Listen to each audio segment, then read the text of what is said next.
Nah, jadi barcode kita seperti ini Bapak sekalian. Nah, ini barcode saya seperti ini.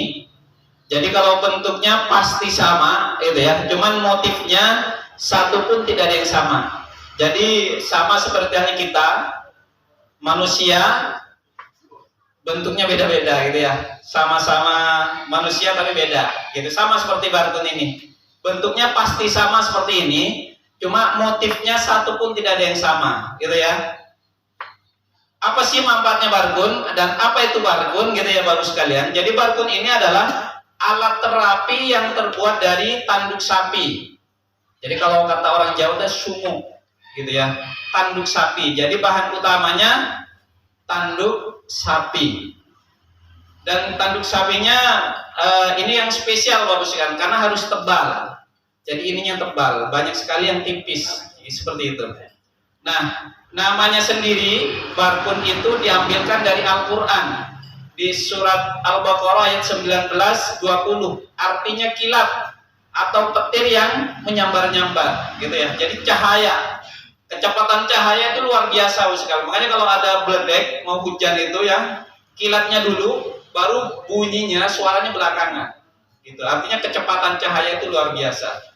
Jadi barcode ini alhamdulillah kecepatan penyembuhannya itu luar biasa Bapak sekalian. Sesuai namanya alhamdulillah. Dan alhamdulillah di sekitar Madiun sudah banyak buktinya, testimoninya banyak alhamdulillah seperti itu. Apa sih barcode? Barcode adalah alat terapi yang terbuat dari tanduk sapi. Nah, tanduk sapi itu sendiri digunakan untuk terapi penyembuhan penyakit, gitu ya. Di Cina itu udah dari zaman dinasti Ming Bapak sekalian, udah dari zaman dulu.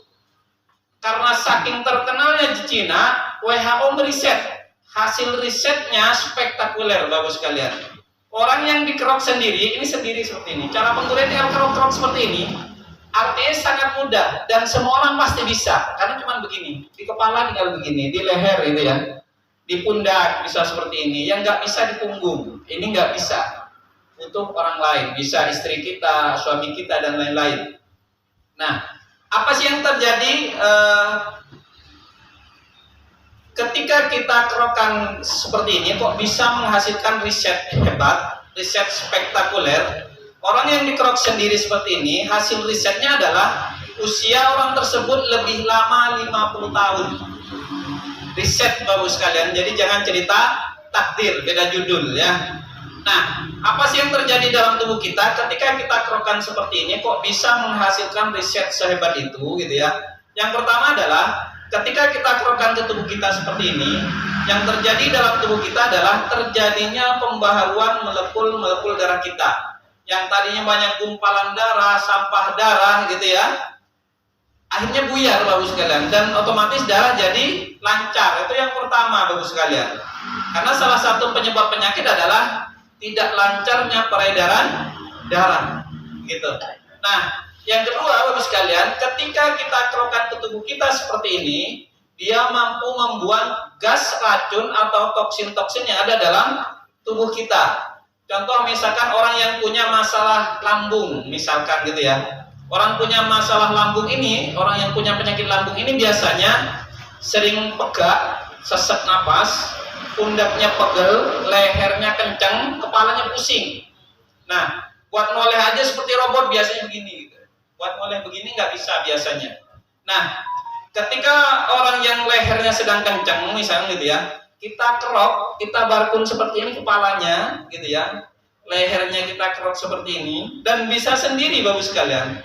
Yang tadinya buat noleh kayak robot begini, itu kita kerok 5 menit, 10 menit, biasanya sudah bisa seperti ini, bahkan bisa seperti trio macan, begini gitu ya. Itu luar biasanya Bapak sekalian. Dan hitungan menit. Itu yang kedua Bapak sekalian. Yang ketiga ini yang luar biasa. Ketika kita kerokan ke tubuh kita, dia mampu menormalkan sistem saraf yang ada dalam tubuh kita. Contoh misalkan orang yang punya masalah saraf kejepit, misalnya gitu ya.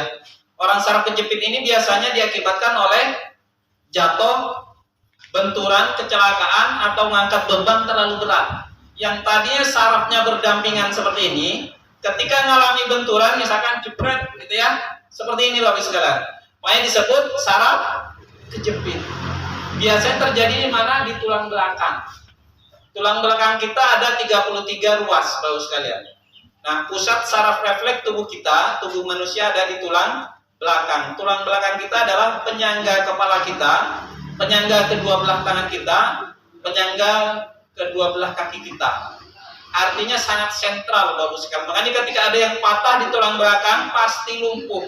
Itu pasti, gitu ya.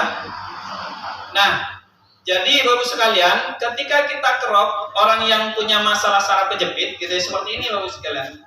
Cuman kalau di belakang ya untuk orang lain, gitu ya. Kita barcode, dia mampu mengembalikan dengan cepat. Testimoninya banyak Bapak sekalian, ribuan. Bahkan dulu Pak Haji ini, tadi yang pembawa acara ini, beliau sempat memberanikan diri, menspesialiskan diri. Beliau menyatakan saya spesialis saraf kejepit, gitu ya. Sekarang beliau ganti tadi, ternyata spesialis jantung, katanya. Jadi luar biasa Bapak sekalian. Karena apa? Karena kecepatan penyembuhannya. Beliau di Bekasi itu baru juga, sama, mungkin bedanya selisih 1 bulan sama Pak Haji Nuh, gitu ya. Beliau ternyata alhamdulillah banyak sekali orang yang sudah tertolong oleh beliau, seperti itu. Karena apa? Kecepatan penyembuhan Bapak sekalian. Nah, yang keempat ini yang luar biasa Bapak sekalian. Ketika kita kerokan ke tubuh kita, dia mampu memproduksi oksigen dalam sel darah kita. Artinya apa? Sekali kerok sama dengan olahraga 1 bulan. Sekarang pertanyaan, siapa